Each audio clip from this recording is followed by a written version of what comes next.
પાટણના સંડેર નજીક ખોડલધામમાં લેઉવા પાટીદાર સમાજનો સમૂહ લગ્નોત્સવ યોજાશે। આ સમૂહ લગ્નોત્સવનું આયોજન તારીખ 17મી નવેમ્બર 2024ને રવિવારના રોજ કરવામાં આવ્યું છે, જેમાં 42 લેઉવા પાટીદાર સમાજના 61 નવદંપતીઓ પ્રભુતામાં પગલાં માંડશે। 42 લેઉવા પાટીદાર યુવા મંડળ અને 42 લેઉવા પાટીદાર મહિલા મંડળ તરફથી આ સમૂહ લગ્નોત્સવનું આયોજન કરાયું છે। આ પ્રથમ સમૂહ લગ્નોત્સવના આયોજનને સફળ બનાવવા માટે છેલ્લા 2 મહિનાથી તડામાર તૈયારીઓ ચાલી રહી છે। ખોડલધામ સંકુલમાં અંદાજે 1.5 કરોડથી વધુના ખર્ચનો જર્મન ટેકનોલોજીવાળો ડોમ ઊભો કરી દેવામાં આવ્યો છે।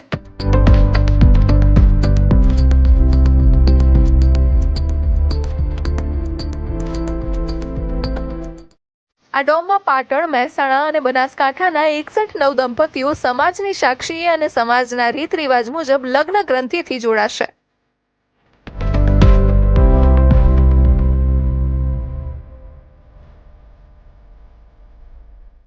આ સમૂહ લગ્નમાં અમારા સમાજ બંધુઓ 18 થી 20 હજારની મોટી સંખ્યામાં અહીંયા સમાજ બંધુઓ આવવાના, એટલા માટે એમની રસોઈ